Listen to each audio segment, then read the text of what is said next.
Habib Marouane Kamara, après le passage de Maître Paul Yomba, est-ce que les arguments qu'il a avancés, selon vous, sont largement suffisants pour que le statut de ceux qu'il vient de citer puisse changer dans ce procès? C'est à la justice et en premier lieu le président du tribunal, c'est à lui de juger d'une telle opportunité. Il n'appartient ni à moi ni à Maître Paul Yomba, pour qui d'ailleurs je ne nie pas le droit de charger des gens qu'il estime peuvent changer de statut. C'est dans son rôle.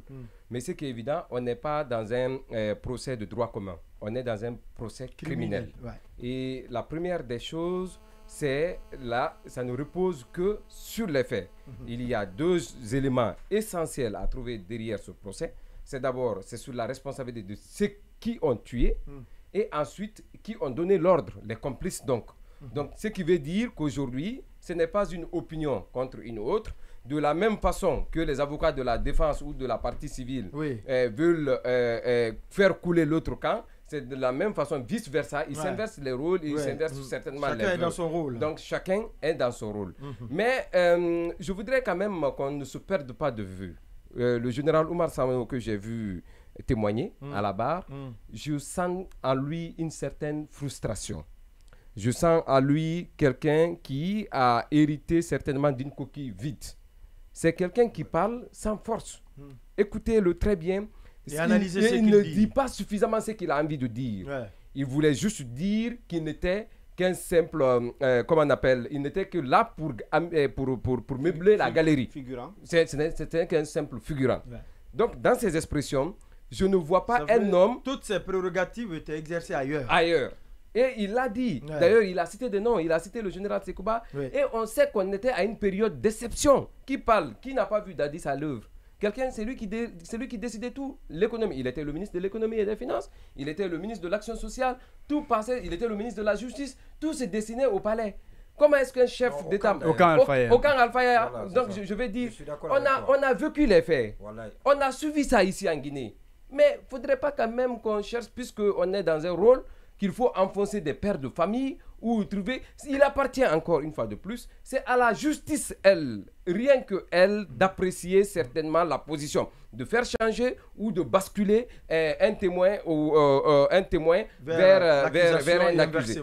Justement. Donc, ce que je vais dire, en d'autres termes, pour terminer, aujourd'hui, il est important qu'on fasse une éducation judiciaire pour les citoyens. Et même les avocats en ont besoin.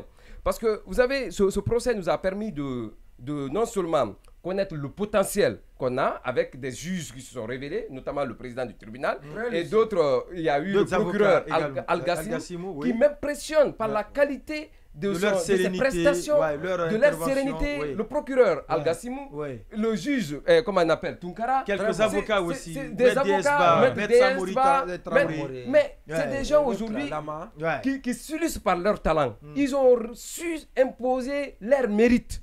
Ça, qu'on aime ou qu'on n'aime pas, qu'on partage leur vie ou pas, mais ce qui est évident, c'est des gens qui ont bien appris. Non, Maître Silla. Maître Silla, Lansine Silla. Maître Lansine Silla. Donc il y a eu des révélations.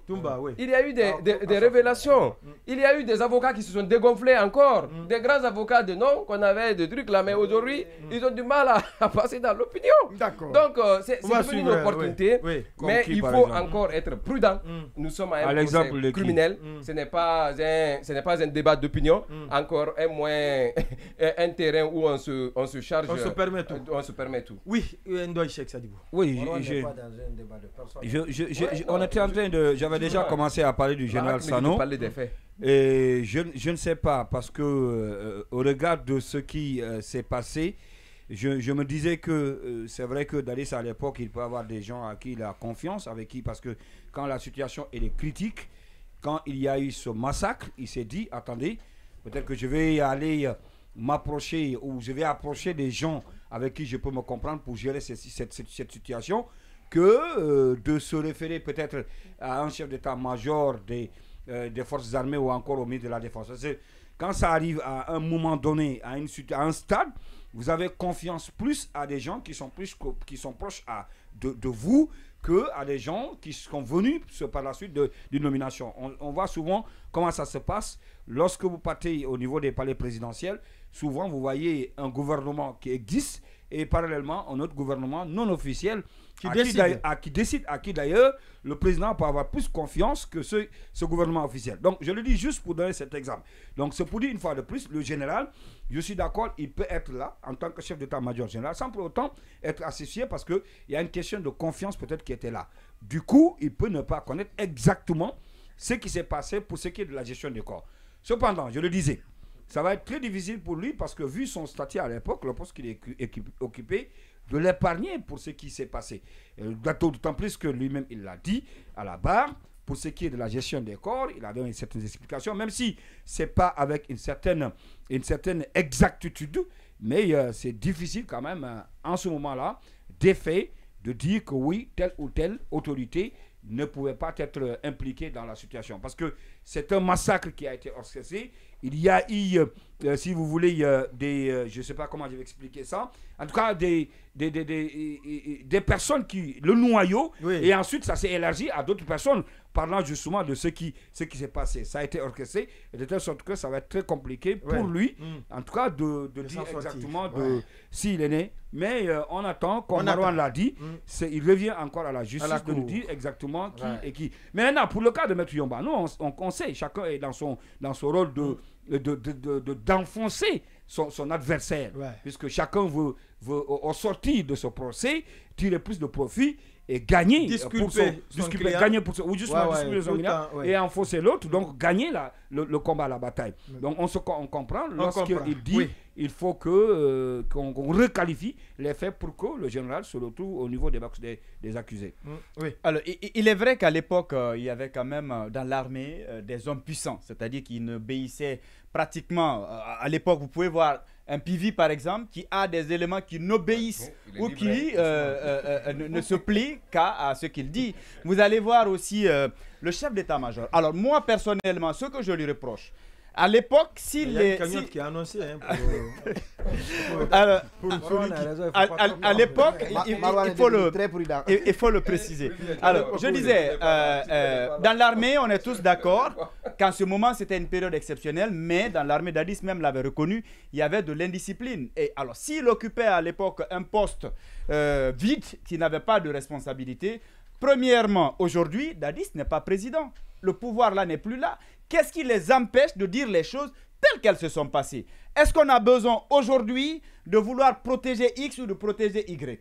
Quand vous venez à la barre en tant que témoin, le plus important... Non, vous savez, les liens qui ont existé entre des gens à l'époque des faits, c'est difficile de s'affranchir parce que dès qu'ils sont en face, ils se retrouvent tout de suite dans l'ancien système. Ça fait Oumar Sano face à Dadis, c'est toujours le président qui est là. Regardez tout ceci, même Toumba, personne ne dit Moussa Dadis Camara. C'est le président. C'est le président. Oui, mais sauf que... contextualise toujours chacun... Justement, c'est pas la donne actuelle. Et ce mur, justement... Ils se retrouvent avec les ministres qu'ils ont nommés. Exactement. Oui, mais sauf que... C'est difficile. Sauf que... Attention. Il y a cette forte personnalité. Non, sauf que là, on ne parle pas de dédicace de livres. On parle d'un procès qui, au cours duquel on doit situer la responsabilité de la mort de plus d'une centaine de personnes. Ça, ce n'est pas un petit problème, ça. C'est ce qu'on doit comprendre. Est-ce qu'il faut sacrifier sa position? Vous êtes d'accord avec moi, encore une fois, dans ce procès, lien peut exister. Non, la cour, les différents avocats disent Monsieur Dadis. Oui, je suis d'accord. Mais tous les accusés, à commencer par Toumba, cette appellation compte beaucoup, disent toujours le président Dadis. Oui, ça c'est un fait. C'est très important. Non, ça on peut comprendre. Vous savez, on parle de l'armée. Exactement.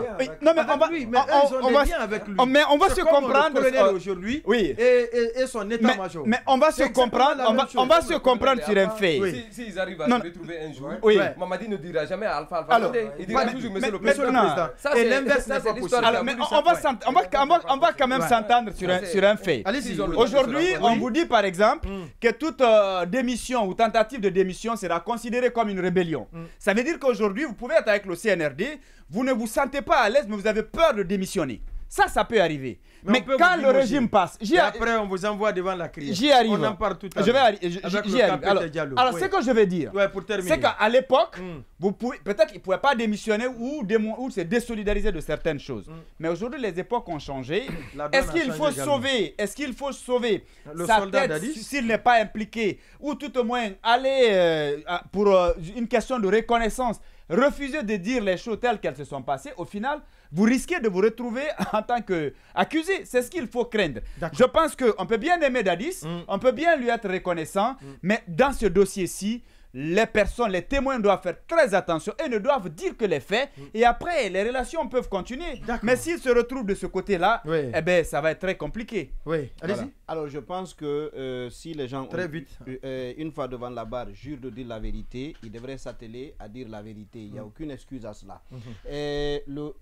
J'ai trouvé Maître Paul Yomba, c'est plus des affirmations. Pour le moment, il n'y a aucun élément tangible qu'il a énoncé pour corroborer les accusations qu'il porte à l'encontre du général Oumar Sano. Mais moi je dis, l'excuse de dire par exemple que peut-être qu'il était dépouillé de ses pouvoirs ne marche pas sur la base de son récit. Parce que quand la dame de Médecins Sans Frontières, ou je ne sais plus de quelle institution, la Croix-Rouge l'a appelé, a priori, il ne s'est référé à personne. C'est lui qui a appelé le chef du train pour demander que des camions soient affectés à la dame. Il a eu cette latitude-là pour que les corps soient déposés à l'hôpital Ignace Dine. Donc, que les gens trouvent par exemple à l'hôpital Ignace Dine que les conditions ne sont pas préparées pour accueillir les corps, qu'ils prennent sur eux la responsabilité de se redéployer dans l'enceinte du camp Samori. Lui, il est là. Chef d'état-major général, on lui a dit que plus d'une centaine de morts.